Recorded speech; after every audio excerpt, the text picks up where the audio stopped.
Fundación Libertad y Desarrollo presenta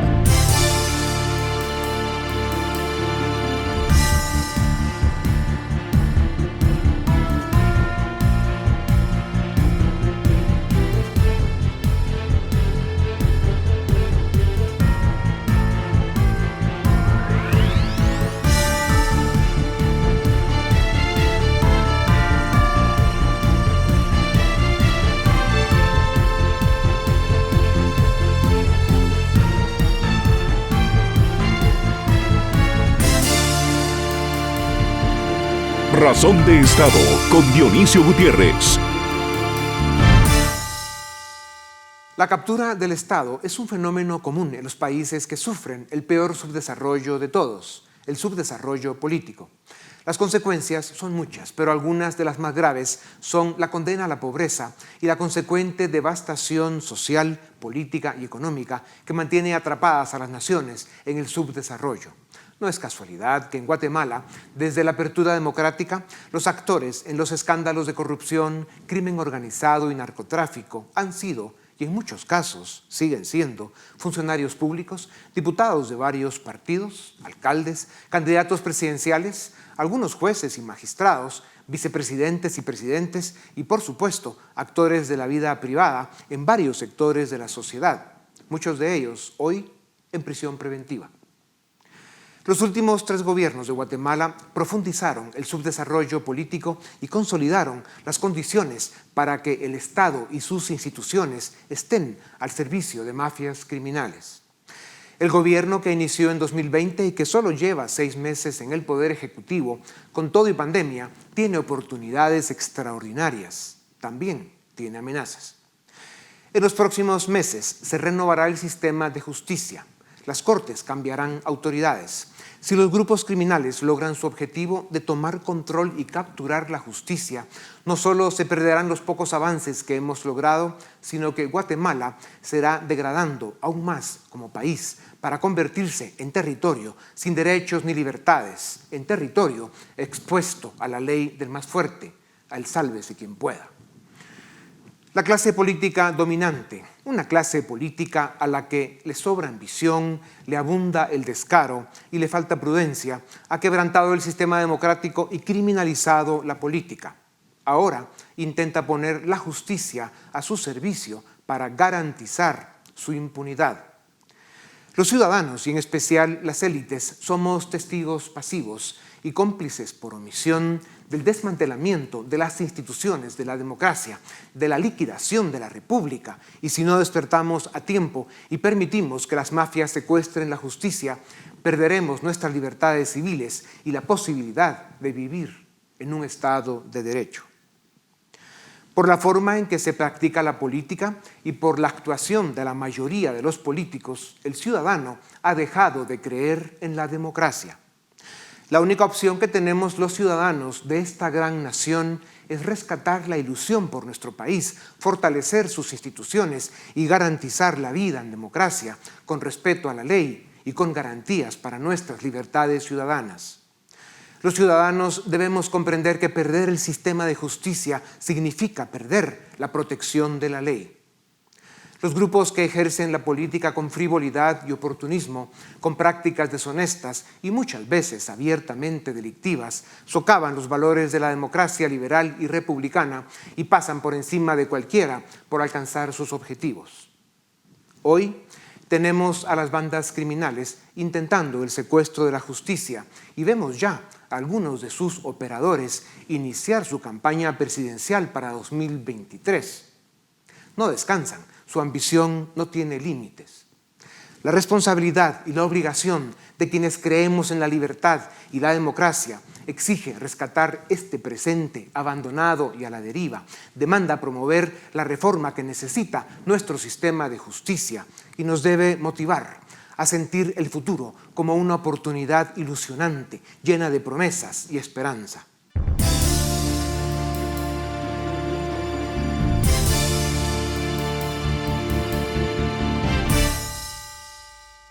Mientras Guatemala continúa sumida en la crisis económica más grande de su historia, ocasionada por la pandemia de la COVID-19, las alianzas criminales continúan su plan para culminar la captura del Estado.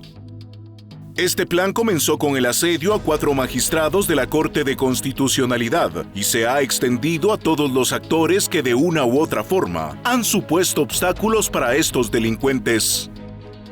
Además de los magistrados del Tribunal Constitucional, los ataques se han dirigido contra el vicepresidente de la República, contra la Junta Directiva del ICS, para buscar la salida de UNOPS y hacerse con el botín de la compra de medicamentos, y ahora se han extendido a la Procuraduría de los Derechos Humanos, y las próximas en la mira serán las 3 magistradas disidentes de la Corte Suprema de Justicia.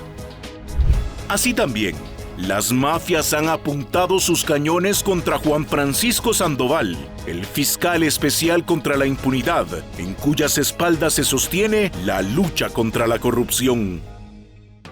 La basofia mafiosa que está detrás de estas embestidas se encuentra en Mariscal Zavala y está encabezada por Sandra Torres, Gustavo Alejos, Roxana Valdetti, Felipe Alejos, Roberto López Villatoro, Gustavo Herrera, Armando Escrivá y un número importante de diputados al Congreso de la República. Esta comparsa utiliza un falso discurso ideológico para infundir temor en las capas conservadoras, pero su única mira es tomar control absoluto del Estado para consolidar un Estado criminal, en el cual el saqueo, la corrupción, el narcotráfico y otros hechos delictivos se pueden fraguar con total impunidad. Estos mequetrefes han redoblado esfuerzos para acelerar la captura del Estado, porque los vientos en el norte cada vez son más amenazantes para su oscura agenda. Las condenas de Manuel Valdizón, Mario Estrada y un exbanquero que facilitaba operaciones de lavado de dinero que tocaron suelo americano han generado zozobra y temor ante la información que tenga la justicia norteamericana. En los últimos días, un alto funcionario del Departamento de Estado ha enviado mensajes contundentes en apoyo a la institucionalidad e instando el respeto a las resoluciones judiciales, incluyendo las relacionadas con el nombramiento de las Cortes de Justicia. Es cierto que la Corte de Constitucionalidad ha cometido errores y dictado resoluciones criticables, y que los tiempos para resolver algunos casos son inexplicablemente veloces, mientras que otros duermen el sueño de los justos.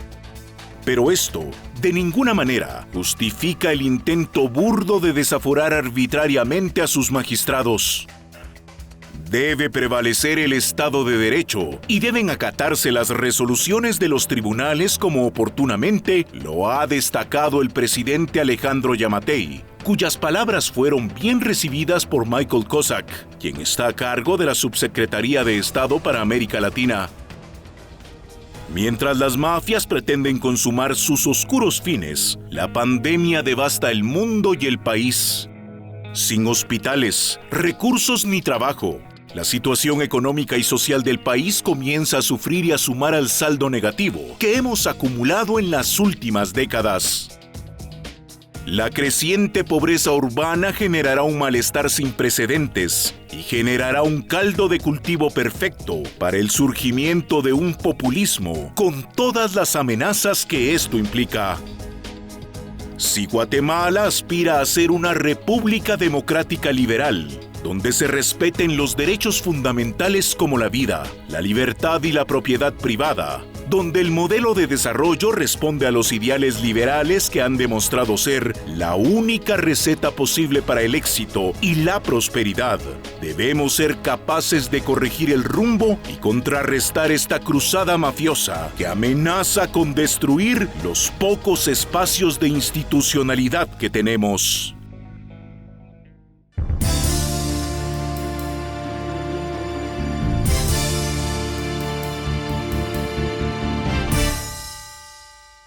Bienvenidos, esto es Razón de Estado y tengo el gusto de presentarles a Philip Edward Chicola y a Edgar Ortiz, directores del área política y del área jurídica de Fundación Libertad y Desarrollo. Señores, bienvenidos a Razón de Estado, aunque ustedes están siempre muy cerca.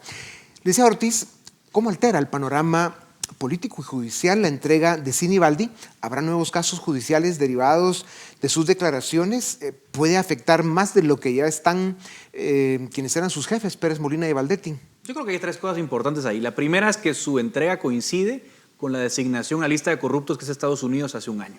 El segundo punto es que él está en 5 casos, lo cual no es poca cosa. Él tiene mucha información, pero también ha sido señalado por muchos. O sea, hay mucha información en su contra, pero también hay mucha información que él puede dar. Y en tercer lugar, a mí me parece lo más interesante, es que creo que muchos políticos no duermen tranquilos hoy porque no saben qué puede decir Sinibaldi. Pero creo que la nota distintiva es la incertidumbre. Como puede ser una gran bomba de información a que dé Sinibaldi, también puede hacer que no pueda aportar demasiados elementos, dado que él ya tiene muchos casos en su contra. Y demasiados elementos nuevos, dado que con toda la información, la evidencia, las pruebas que les agarraron a estas mafias, lo dejaron muy expuesto. Sí, él está muy expuesto, muy comprometido. No solo hay declaraciones testimoniales, ya hay muchos documentos que prueban el dinero que él recibió y además hay por lo menos decenas de propiedades que le han sido ya extinguidas en lo mínimo. Licenciado Chicola, si creyéramos en las teorías conspirativas, ¿podría pensarse en que Sinibaldi se entrega en este momento en el que estamos en elección de cortes y que podría haber ahí algún movimiento de las mafias que en un momento dado pudieran beneficiarlo, como estamos viendo en estos días, amparos a favor de personajes como Colón o otros? Es una posibilidad, pero yo la veo difícil por una razón. Son 5 casos, como decía Edgar. Solo salir de los 5 casos implicaría que Sinibaldi va a pasar por lo menos de 2 a 3 años en la cárcel. Entonces, también la posibilidad de que él haya calculado regreso a Guatemala y con las cortes arregladas me sacan el día de mañana, eso no es así. Por lo menos él creo que va a pasar unos 2 a 3 años detenido y ahí habrá que ver si la cooptación de las cortes le permite. Pero, digamos, en el cortísimo plazo, yo sí creo que él tiene un futuro muy complejo en términos judiciales. Su optimismo nos sorprende porque en este país se ven muertos a cargar basura, pero veremos, dijo un ciego. Asisclo Valladares, exministro de Economía, prófugo de la justicia en Guatemala y ahora perseguido también por la justicia de Estados Unidos, es un caso reciente. ¿Cuál es la relación entre las redes de corrupción que manejaban los dos exministros, Sinibaldi y Valladares? El caso de Asisclo Valladares se destapa como consecuencia del caso Construcción, que es el eje toral de la acusación contra Sinibaldi. Básicamente la acusación es que Valladares aparentemente habría provisto dinero para la campaña de Sinibaldi. A raíz de ello se empiezan a identificar las sociedades anónimas que uno y otro utilizaron para lavar dinero y se descubre, por ejemplo, que ellos tenían un lavador en común, que era Billy Balsi, que les proveía inmuebles a ambos. Y luego también hay vinculación en términos de uso de offshores, de dinero en el extranjero. O sea, sí son 2 caminos que se separan, pero que están vinculados en su origen. Licenciado Ortiz, precisamente por cómo funcionan estas mafias criminales, hay un caso que es paradigmático en Guatemala y es el del licenciado Juan Francisco Sandoval, titular de la Fiscalía contra la Corrupción, a la que se llama FESI, no parte del Ministerio Público. Tiene 15 años de trabajar en esa institución. Le han hecho campañas de desprestigio, tienen net centers contratados estas mafias para acosarlo, para asustarlo y para, sobre todo, propagar información falsa de él. Desde organizaciones mercenarias y mafiosas, pasando por personajes también como Sandra Torres, Felipe Alejos, aspirantes magistrados de las Cortes que tienen negocios con Gustavo Alejos, son, digamos, los personajes que lo quieren descalificar de muchas maneras. Juan Francisco Sandoval, como titular de la FESI, es el responsable de llevar los casos de alto impacto, como les llaman, en la línea, cooptación del Estado, financiamiento electoral de la UNE, comisiones de postulación, construcción y corrupción, etcétera, etcétera, donde está, por cierto, involucrado Sinibaldi. ¿Por qué es tan importante, y esta pregunta va para los dos, que la ciudadanía entienda las razones por las que estas redes criminales y las mafias que intentan consolidar la captura del sistema de justicia y del Estado y quieren desprestigiar y destruir a Juan Francisco Sandoval, titular de la FESI? Lic Ortiz, empecemos con Me usted. parece que él es una estrella en todo este tema. Es decir, todos los casos grandes de 2015 están a cargo de esta fiscalía. Y esta fiscalía y el fiscal Sandoval han mostrado un tesón muy, muy fuerte para enfrentarse a estructuras muy poderosas.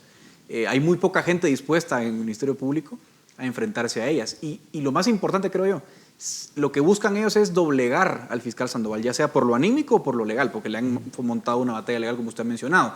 Entonces, si estas mafias lograran derrotar al fiscal Sandoval por cualquier medio, porque están valiéndose de cualquier artilugio, el precedente sería nefasto. Sería decirle al país, miren, los buenos, los que luchan contra las mafias, esto les espera. Que es un poco lo que hemos visto, porque no solo ha sido Sandoval, sino también otros jueces que han sido también acusados. Sí, a estos buenos, licenciado Chicola, también los acusan de izquierdistas o de chairos, como también les dicen estos grupos mafiosos que han utilizado la buena fe, pongámosle, de algunos dogmáticos conservadores de la derecha que se creen estas historias. ¿Cómo está eso? Lo que pasa es que creo yo que la mafia ha ideologizado la lucha contra la corrupción para generar un frente común de la derecha conservadora en contra de estos personajes que están encauzando los grandes casos. Y esto en gran medida es una estrategia que se ha utilizado en Guatemala desde los años 70. Cada vez que ha habido, digamos, una afrenta en contra de los actores de poder y sobre todo los actores mafiosos, se ha querido sacar la carta ideológica. Yo quiero agregar un dato más a lo que decía el licenciado Ortiz. Del 2015 para acá, la FESI, a cargo de Juan Francisco Sandoval, ha generado un terremoto político porque han causado expresidentes, diputados, ministros. Es decir, hay un gobierno preso en Mariscal Zavala, pero apenas ha sido la punta del iceberg.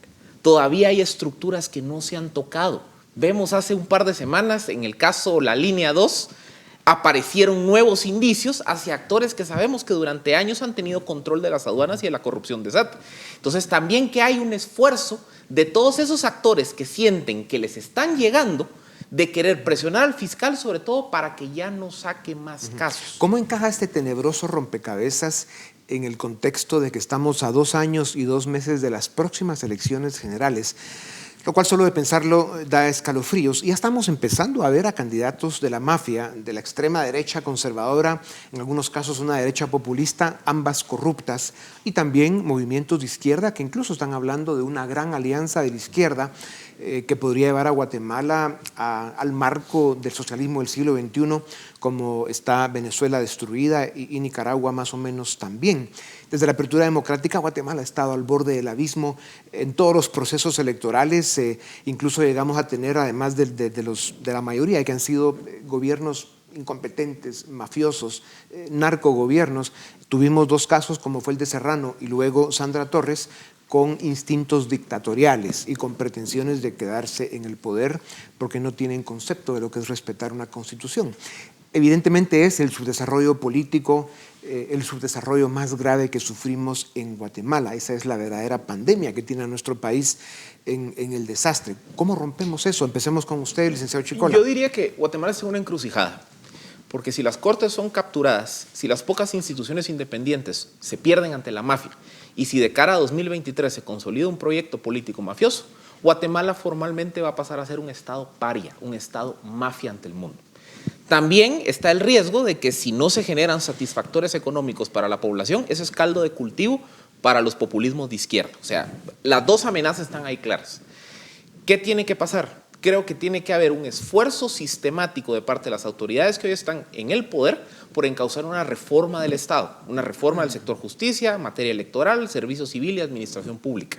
Y tiene que haber un esfuerzo de los partidos políticos decentes, de centro, por construir un proyecto de mediano o largo plazo que permita generar un modelo de desarrollo, una agenda de fortalecimiento institucional y sobre todo un modelo de crecimiento. Esas son las cosas que tienen que pasar si no queremos caer en el camino del Estado mafia o en el camino del populismo ideológico. El subdesarrollo político, ¿por qué es el subdesarrollo más grave para una nación? Bueno, porque al final es la muestra de la disfuncionalidad completa del Estado, ese es el problema. Y yo por eso creo que Philip da en el punto. Lo que tal vez no hemos visto en Guatemala hoy es un esfuerzo mejor apoyado por crear un proyecto político con valores, con buenas ideas. Y yo creo que las élites lo querían estar pensando hoy, a 2 años de las elecciones, es cuál va a ser ese proyecto, porque hoy día yo en el tablero político no lo veo. Ya, hay que encontrar a las élites primero porque andan perdidas en acción, como dirían en las películas. Andan viendo comunistas debajo de las piedras. Además, se las pasan, tienen pesadillas con eso. Licenciado Ortiz, 2 organizaciones, hablando de subdesarrollo político, por cierto, 2 organizaciones de la sociedad civil presentaron una denuncia penal y por lo tanto un antejuicio contra el presidente Yamatei por incumplimiento de deberes. Esto se debió a unas declaraciones dadas por el presidente el 6 de agosto, en las que él dijo que había llegado a la hora de que empiece a gobernar porque ha perdido mucho tiempo encargado solo del tema de la pandemia y que trasladaba la responsabilidad de cuidarse a la gente, al ciudadano, que es lo que debe ser y debió ser siempre en Guatemala y en el resto del mundo. Según estas organizaciones, el presidente no quiere cumplir con sus obligaciones. ¿Tiene Guatemala tiempo, licenciado Ortiz, y espacio para estas frivolidades? ¿Se pueden calificar estas acciones de oportunismo político? Totalmente. Yo creo que no hay otro calificativo. Es decir, uno puede ser crítico, digamos, desde la posición que uno tenga de la gestión del presidente. Incluso puede ser crítico de las formas del presidente, porque él es así, él se expresa con un lenguaje muy coloquial. Pero llevar eso al ámbito penal es completamente perder el norte, es perder el tiempo, es malgastar los recursos del Ministerio Público y me parece muy desafortunado. Y en términos de estrategia, ahí sí un poco para abonar a lo que usted decía, al final la receta es mascarilla, distancia y libertad. No hay otra, sí. La pandemia no se va a ir. Así es. Licenciado Chicola, Guatemala lleva 10 meses de atraso en la elección de magistrados a la Corte de Apelaciones y a la Corte Suprema de Justicia. Desde junio hay una sentencia firme de la Corte Constitucional que ordena al Congreso proceder a elegir cortes. Los diputados del Pacto de Corruptos y otros actores mafiosos están operando para consolidar la captura del sistema de justicia.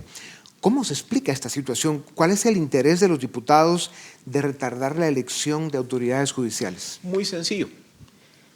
Los tiempos de la Corte de Constitucionalidad. Indistintamente de si estamos o no estamos de acuerdo con algunas resoluciones de la Corte de Constitucionalidad, algo que hay que reconocerle a la CC es que ha sido un bastión de frenar los esfuerzos por capturar instituciones. El cálculo que están haciendo los diputados es, si elegimos una corte mafiosa, la actual CC va a suspender el proceso y nos van a obligar a reiniciar. Entonces, ¿qué hagamos? Esperémonos a que cambie la CC en abril 2021 y sin esa piedra en el zapato para las estructuras mafiosas, eligen cortes con los amigos de los diputados y la gente de Mariscal Zavala, que básicamente irían con la consigna de ir a abrir la puerta de las cárceles y así sacar a las Valdetis, Pérez Molinas y compañía, ya sin ningún freno. Ya. Lico Ortiz, usted es jurista, usted tiene que vivir muy decepcionado en un país donde la justicia opera con estas triquiñuelas, la manipulan y la llevan y la traen las mafias y siempre están buscando intereses criminales, económicos corruptos, obviamente, u otros intereses, incluso el cambio de la Constitución para quedarse en el gobierno montando algún tipo de dictadura. Ya hemos tenido en dos momentos, una de derecha en la época de Serrano y una de izquierda populista en el caso de Sandra Torres. ¿Qué opina? ¿Cómo podemos romper ese esquema tan perverso? No, yo creo que el único camino es la reforma judicial, pero a mí lo que más frustración me da es cuando uno estudia la historia de los últimos 20 años de Guatemala, desde el año 99 se habla de la reforma judicial, porque si el sistema está mal, o sea, los resultados en el Poder Judicial van a ser los que tenemos, o sea, tampoco hay que inventar el agua azucarada. Entonces me frustra mucho ver que en los últimos años cualquier intento de reforma judicial se cae siempre bajo el mantra ultraconservador reaccionario de no queremos que nada cambie porque le vemos el pelo en la sopa a la reforma. Entonces yo creo que lo que hay que concluir es que la única salida de fondo a la crisis actual es la reforma judicial. Por otro lado, aparte es evitar que obviamente en este proceso actual que hay que nombrar magistrados, eso no hay vuelta. Hay que evitar que ahí las mafias nombren magistrados a dedo que abran la puerta a las cárceles, ¿no? Hablando de eso, Lic Chicola, ¿cuál es realmente el mapa de actores en la elección de cortes? Juristas serios afirman que el 70% de candidatos a las cortes son jueces de carrera y que serían más o menos razonables. Hay un 30% más o menos también del que hablan que puede ser la mitad que estén comprometidos con las mafias y el crimen organizado, y otro porcentaje que podría estar con una agenda ideológica obviamente de extrema izquierda. ¿Cuál es realmente el mapa de las cortes? Por ejemplo, de Corte Suprema de Justicia, de 26 candidatos, la información legítima que existe indica que 5 podrían tener relación con estructuras criminales, entre ellos personajes que abiertamente se reunieron con Gustavo Alejos. De la sala de apelaciones, de 270 candidatos, el estimado es que serán ¿qué? Unos 35, 40 los que pudieran estar comprometidos en su independencia. Es decir, la gran masa de candidatos son candidatos de carrera, digamos que han tenido un buen desempeño en la judicatura. ¿Cuál ha sido la pelea? La pelea es garantizar que esos 5 o 6 candidatos de Corte Suprema y esos 30 de salas de apelaciones que pudieran estar comprometidos con el crimen organizado no sean electos. Porque de lo contrario, ellos, llegando a los cargos de la judicatura, van a ir a devolver los favores de políticos y los actores criminales. En eso se resume toda la pelea por mantener un sistema de justicia independiente, probo y no subordinado a las mafias. Y sobre todo no debemos olvidar, y esto los ciudadanos de Guatemala lo deben tener muy presente, un país sin Estado de Derecho, sin un sistema de justicia fuerte, no es país, es un territorio, es una jungla de la que hay que tomar en cuenta que sálvese quien pueda. Decía Ortiz, con el proceso de elección de cortes y lo otro que llaman la guerra de las cortes, hemos hablado en esta tribuna de dos triángulos. La Corte de Constitucionalidad, obviamente que es la misma, aparece en dos triángulos. Hicimos este garabato unos segundos antes de iniciar esta plática, pero la forma de dibujar un triángulo es que de un lado abajo, en una de las esquinas, están los ciudadanos pro Estado de Derecho, que simplemente, aunque no le gusten las resoluciones de la Corte Constitucional, dicen hay que respetarlas. Y en el otro, la otra esquina de este triángulo está la extrema izquierda, ¿no? Movimientos de izquierda que celebran que la Corte Constitucional tenga o pudiera tener una agenda de izquierda que al final lo que busca es desincentivar la inversión, no respetar la propiedad privada, y obviamente ya sabemos que sin eso no hay ni desarrollo ni crecimiento económico. Y en el otro triángulo, donde está obviamente la misma Corte Constitucional, de un lado están los actores conservadores que recelan, rechazan y critican mucho, en algunos casos con razón, algunas de las resoluciones de la Corte Constitucional, pero en este triángulo del otro lado están las mafias criminales y los que quieren que esa Corte simplemente esté a su servicio. O sea, aquí el reto es cómo hacemos que la esquina legítima y de ciudadanos responsables que promueven un Estado de Derecho de este lado y los actores conservadores de este encuentren una agenda común y un acuerdo mínimo suficiente para poder tener pues una masa crítica ciudadana más fuerte que preserve, defienda y promueva y fortalezca el Estado de Derecho en Guatemala. Lic Ortiz. Bueno, yo creo que son dos cosas fundamentales. La primera es que en cualquier país del mundo uno no va a estar contento con las sentencias de las cortes. Es decir, eso hay que entenderlo. A mí me gusta mucho seguir la jurisprudencia de los Estados Unidos. Y a mí, yo mismo, con esa Suprema Corte de tan alto nivel que tienen ellos, discrepo con muchas resoluciones, pero nadie dice en Estados Unidos, miren, metamos presos a los magistrados por la resolución de la Corte porque nos parece una aberración, que sí en algún momento llegó a pasar en Estados Unidos, por cierto, en los años 60. Ahora, entonces eso hay que entenderlo, no nos van a gustar muchas resoluciones, pero hay que respetarlas, y creo que el único camino del Estado de Derecho es ese. Ahora, en segundo lugar, no quiere decir que la situación actual sea la óptima y que nos contentemos con lo que hay, entonces yo le hago un llamado a muchos actores conservadores a enfocarnos en el fondo. Lo que no nos gusta es que las cortes son de baja calidad. O sea, porque si no, no tendríamos esta discusión. Entonces, vayamos a la reforma judicial, porque eso también incluye a la CC. Un llamado a los grupos conservadores, pero también un llamado a la Corte Constitucional para que, precisamente por el debilitamiento que ha sufrido la máxima Corte de Justicia del país, tienen que ser cuidadosos en sus resoluciones. Absolutamente, absolutamente. Ellos tienen que guardar la imparcialidad y demás. Yo, por eso digo, hay resoluciones que a mí no me gustan, pero no necesariamente eso las vuelve resoluciones, digamos, no acatables. Liceo Chicola, ¿qué debemos esperar de los diputados decentes, que los hay en el Congreso, a través de un frente de oposición? ¿Es posible que en el Congreso se pueda formar pues una mayoría suficiente para la causa de no solo rescatar, sino fortalecer el sistema de justicia en Guatemala? Es que yo creo que sí hay un grupo de unos 20, 25 diputados, donde, por ejemplo, convergen diputados de la bancada Creo, algunos diputados de la bancada humanista, diputados como Andrea Villagrán, Eduardo Sacrison, personajes del partido Semilla, incluso diputados que han quedado flotando en las fracturas de sus bloques, que están comprometidos o que aparentemente están comprometidos con una causa de fortalecimiento del Estado de Derecho. Un primer punto que yo esperaría de esos diputados es que entiendan lo que acaba de explicar el licenciado Ortiz, y es, podemos estar en desacuerdo con los contenidos de las resoluciones de las Cortes, pero eso no abre la puerta para perseguirlos penalmente. En los segundos que nos quedan, licenciado Ortiz, ¿hay algún escenario en el que podamos prever la integración de una magistratura constitucional con abogados probos, honorables y sobre todo de excelencia constitucional? Yo creo que sí, fácil. Si algunas alianzas de lo que hoy es, digamos, el pacto oficialista se logran poner de acuerdo con la oposición, creo que se logra. Va a requerir mucha madurez. Licenciado Chicola, si al final perdemos la batalla por fortalecer las instituciones del sistema de justicia, ¿quién queda de árbitro en la vida nacional? ¿Qué podemos esperar del Ministerio Público? En 20 segundos. Yo creo que hoy el Ministerio Público tiene que ser el árbitro del conflicto político y tiene que encontrar una salida.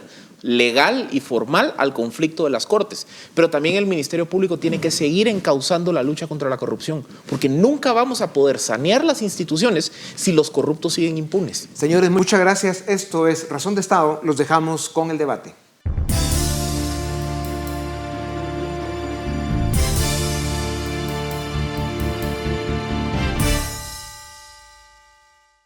Damos inicio al debate en Razón de Estado. Hoy tenemos a dos invitados para analizar el tema de las Cortes, el sistema de justicia en Guatemala. Tenemos en primer lugar a Andy Yabaloa, analista jurídico de Fundación Mirnamac, y a José Echeverría, presidente de MCN. A ambos, muchas gracias por acompañarnos en esta noche en Razón de Estado. José, empezamos contigo. ¿Por qué el Congreso todavía no elige a los magistrados de la Corte Suprema de Justicia y de la Corte de Apelaciones? ¿Cuál es la agenda que hay de por medio y por qué es importante que se elijan? Sí, yo creo que tal vez la agenda de por medio en el Congreso es una agenda meramente política y creo que lastimosamente la falta de elección de los magistrados de la Corte Suprema de Justicia y Corte de Apelaciones creo que puede responder a dos hechos o dos situaciones concretamente. La primera es la falta de un plazo constitucional derivado a que el 13 de octubre del año pasado, el 2019, finalizó ese plazo constitucional y se prolongó las funciones de esa magistratura y actualmente no hay una fecha límite constitucionalmente a la que estén obligados a elegir. La segunda es la forma de votación que aprobó la Corte de Constitucionalidad. Yo creo que lastimosamente el Congreso lo ha estado usando y lo va a usar seguramente como una excusa de esa prolongación de cuánto tiempo vaya a tomar. Haciendo algunos números de forma fácil, pareciera que son 264 sesiones que se llevará llevar a cabo la votación de esa forma, en donde cada diputado tiene que expresar a viva voz por qué está votando a favor o no vota o no le da su voto a favor por cada postulante. Entonces, ahorita estamos discutiendo, han pasado 6 agendas o 6 sesiones del Congreso donde ha estado agendado el tema y no lo han entrado a conocer. Después de que pasemos de ese, digamos, túmulo en donde empiecen a conocer, se van a tardar más del año en poder realizar esa votación. Es como la excusa perfecta que tiene el Congreso para no asumir la responsabilidad que tiene en el mandato constitucional de realizar esa elección. Pero ¿cuál es el trasfondo detrás de eso? ¿Qué es lo que se pretende, Andy? Evidentemente aquí los rumores que se han escuchado y que pareciera estar confirmados, por favor, no, aquí no es una cuestión de porque la Corte de Constitucionalidad dijo o porque hay una laguna en nuestro texto magno. Aquí está claramente establecido, a mi consideración, que hay una total falta de voluntad para poder elegir. Y en efecto, coincido con José en un aspecto. Se quieren tardar todo el tiempo posible y lo están dejando de manifiesto. Si atendemos, por ejemplo, las posiciones en las que ubican, fíjense ustedes, esa supuesta elección. Siempre en la agenda legislativa, cuando lo agendan, lo colocan de último. Y sabemos perfectamente bien de que si de veras quisieran sacar adelante este proceso de elección, lo deberían de considerar como primer punto, ¿verdad? Muchas de las leyes que están considerando, por favor, son leyes que incluso han tenido en el tintero desde hace tiempo. Aquí la agenda es no elegir para ver, fíjense ustedes, si logran algunos otros cambios en el contexto general del país y así sentirse más protegidos. Es una agenda pro impunidad a nuestra consideración. Ahora, Andy, el punto de José fue la Corte de Constitucionalidad la que abrió esta posibilidad cuando hace casi un año dice que se podía posponer esa elección. ¿Es así o cómo lo tenemos que interpretar? Porque luego la Corte de Constitucionalidad dice, bueno, hay que elegir, ahora sí. ¿Cómo interpretamos eso? Yo creo que hay que tener que hay que tener claridad en un aspecto. Había una serie de violaciones constitucionales y, perdonen, pero no nos hagamos de la vista corta. El 267 de nuestra Constitución es claro de cuál es el papel de la Corte de Constitucionalidad y es velar por el ordenamiento constitucional en este país. Si había una serie de violaciones que afectan ese ordenamiento constitucional, la Corte se pronunció. La Corte no hizo más de lo que la propia Constitución le exige. Yo lo que estoy señalando es que efectivamente hay una responsabilidad ahora, pasado ese proceso, el proceso de amparo, me menciono, o de varios amparos, porque seamos honestos también, hubieron varios amparos a lo largo de este proceso que denunciaron esas falencias. Pero dejando de lado ya esa etapa de esas acciones constitucionales, ha quedado en claro de que estamos frente a una necesidad de que se escoja, de que se elija a quienes vayan a sustituir a quienes están actuando como magistrados ahorita en el organismo judicial. Pero creo yo que es demasiado simplista decir esto es culpa de la Corte de Constitucionalidad y seguir con una narrativa para tratar precisamente de seguir socavando la institucionalidad pública como lo estamos viendo en la actualidad referido a otros actores dentro de la institucionalidad de la Administración Pública Nacional. José, Andy dice, bueno, esto es solamente una excusa y además deberíamos de interpretar que realmente lo que está de fondo es que grupos en el Congreso, grupos incluso en el Mariscal Zavala, en realidad están operando para garantizarse impunidad y que están utilizando excusas para eso. ¿Cuál es tu perspectiva al respecto? Yo creo que hay un punto muy importante a señalar, porque yo creo que debemos ver el proceso de una forma completa, en donde llevamos 18 meses en este proceso. Desde el inicio, desde su convocatoria, el proceso fue impugnado. Yo creo que no necesariamente significa hablar del proceso y señalar cuáles han sido las consecuencias de las distintas acciones, no es intentar menoscabar la institucionalidad, sino yo creo que es lo contrario, es hacer responsable de sus acciones a los funcionarios públicos, en este caso también a los magistrados de la Corte de Constitucionalidad, ante un foro como ese, como de la opinión pública. La falta de evaluación del Consejo de la Carrera Judicial, que fue la razón por la cual se violó el plazo constitucional, ahí la Corte de Constitucionalidad hizo una ponderación, los magistrados le dieron más valor a realizar esa evaluación que al plazo constitucional y a ese cumplimiento del proceso. ¿Qué ocasionó y cómo se realizó la evaluación del Consejo de la Carrera Judicial y qué consecuencias tuvo?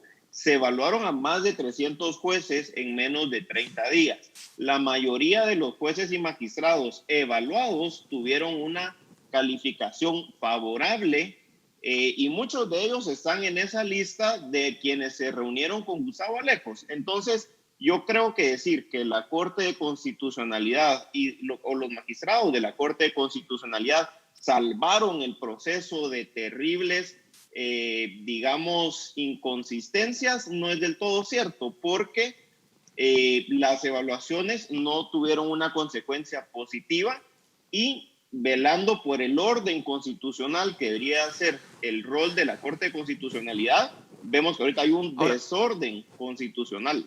Pero, José, es indudable que aquí hay grupos que quieren que la impunidad en el país continúe y que se aprovechan de alguna forma de todo este andamiaje legal que está hecho para garantizar la institucionalidad del país, pero pareciera que estos grupos son expertos en jugarle la vuelta al sistema. ¿Estamos o no ante un ataque de las mafias ante el sistema de justicia? José. Yo creo que definitivamente cuando se abre la puerta a no seguir normas preestablecidas y procesos preestablecidos, le da más lugar a estos grupos que buscan impunidad o que buscan incidir directamente en la justicia, a aprovecharse de esa falta de certeza. Cada vez que se prolonga más el plazo, es más tiempo inclusive de negociaciones espurias, de esos intereses que no son institucionales, entonces no se conocen y prácticamente dejamos de un lado la institucionalidad que busca velar y que busca establecer una constitución con sus procesos y en normar el poder público, algo que no está normado. Y yo creo que esta prolongación, distintas intervenciones en el proceso, le ha dado la excusa perfecta y hasta más oportunidad a ciertos grupos de intentar incidir en algo tan importante como lo es la justicia. Ahora, ¿qué tenemos por delante? Porque ustedes lo han planteado. Aquí podrían pasar literalmente meses sin que se elijan a los nuevos magistrados. ¿Cuáles son las perspectivas? ¿Cómo queda el sistema de justicia del país? Andy.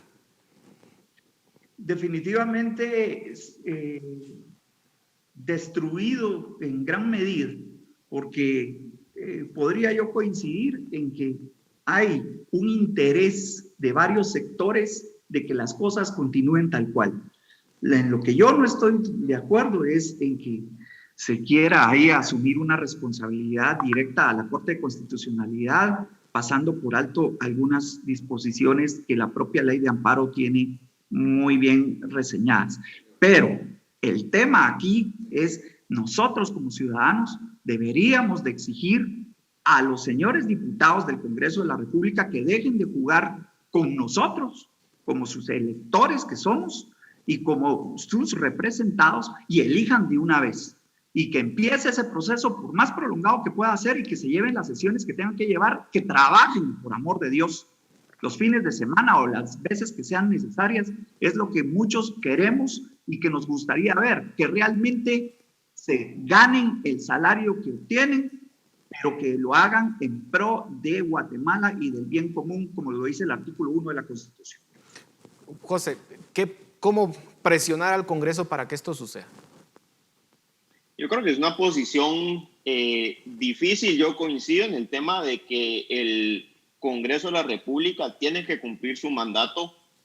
Yo creo que lo que mencionaba anteriormente es una excusa de forma que está utilizando el Congreso, pero realmente el Congreso está obligado y tiene el mandato de realizar la elección de Corte Suprema de Justicia y Corte de Apelaciones de una forma pronta, porque si bien derivado de distintas acciones se ha prolongado y se violó el plazo constitucional, eso no es excusa tampoco para que el Congreso entonces incumpla con su mandato, porque si no vamos a estar en una dinámica en donde cada organismo puede hacer lo que quiera. Yo creo que sí, definitivamente el Congreso debe de elegir, debe de iniciar. Ya van 6 sesiones en donde lo agendan de último punto y sin un interés real de iniciar el proceso. Yo creo que sí tienen que hacerlo. ¿Cómo presionarlos? Yo creo que este es un espacio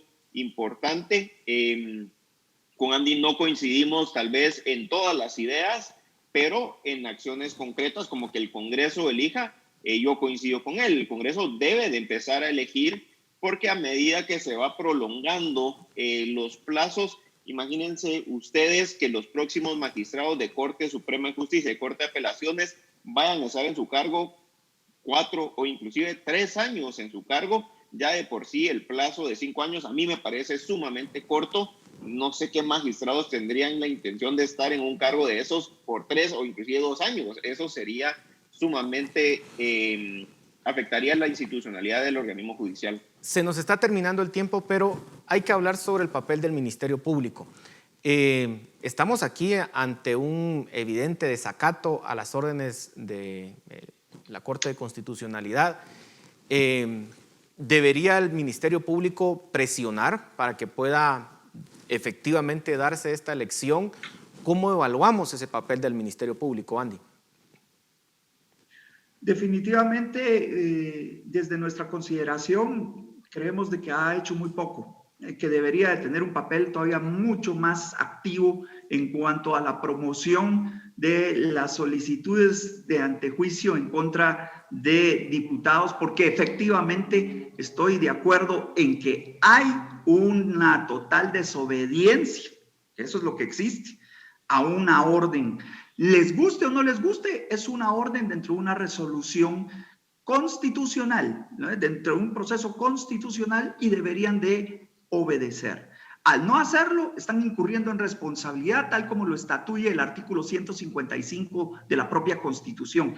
Y el Ministerio Público tiene que actuar con mayor energía, tener mayor presencia, y no solamente salir diciendo, como se suele decir, que está vigilante, que está atento y que va a presentar las acciones que en derecho correspondan. Tu análisis al respecto, José, ¿debería el Ministerio Público ser más contundente? Yo creo que el Ministerio Público tiene que cumplir su mandato constitucional de persecución penal pública de una manera objetiva y sin sesgos. Yo no veo tan claro un evidente desacato, como lo menciona Paul.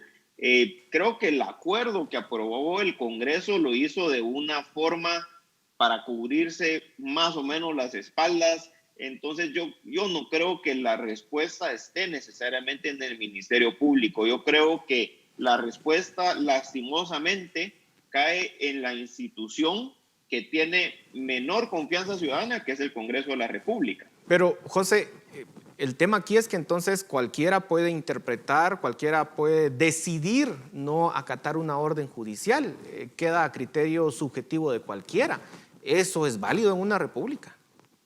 Yo creo que a lo que me imagino que te refieres, Paul, es la sentencia de la Corte de Constitucionalidad, en donde establecía un plazo para que se iniciara con el proceso. El Congreso, digamos, que inició con el proceso aprobando el acuerdo en donde recogen la forma de la elección, y luego han tenido durmiéndolo el sueño de los justos, agendando el tema.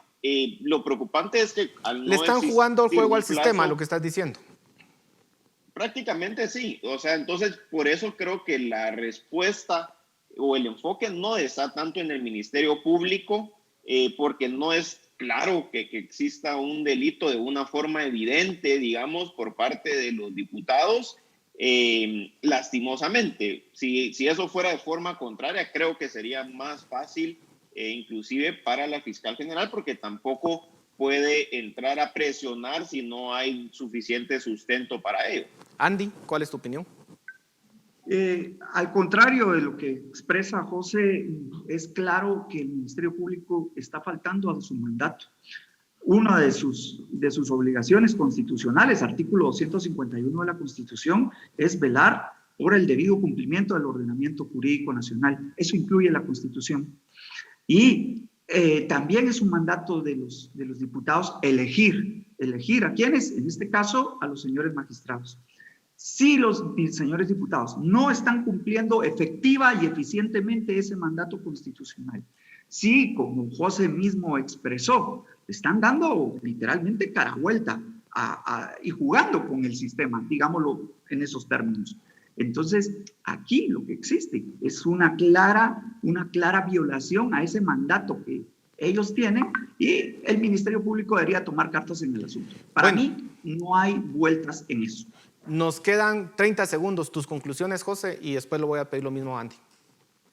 Mis conclusiones es que el Congreso, en efecto, sí tiene ese mandato de elegir, lo debe de realizar. El problema al que nos afrontamos es que no hay una obligación de cuándo debe realizarlo, hasta qué fecha tiene el límite para poder realizarlo. Eso es lo que nos tiene en este embrollo. Yo creo que hacia ahí deberíamos de apuntar para solventar esa situación, y que el Congreso elija de forma que inicie el proceso y no solo lo agende en último punto de agenda. Andy, tus conclusiones. El Congreso tiene que elegir de forma inmediata, de forma efectiva, y dar muestras de esa intención al agendarlo en un puesto que sea adecuado, y sobre todo que no se instrumentalice la ley para buscar justificaciones para no hacerlo, sobre todo eso, y tiene que ser de forma inmediata. Aquí no hay que estar buscándole tres pies al gato. Gracias. Perfecto, muchísimas gracias a ambos por sus aportes. Esperamos que el Congreso cumpla con esa responsabilidad histórica que tiene y que pueda cumplir con la ciudadanía. A ustedes en casa, muchísimas gracias por su atención. Esto es Razón de Estado.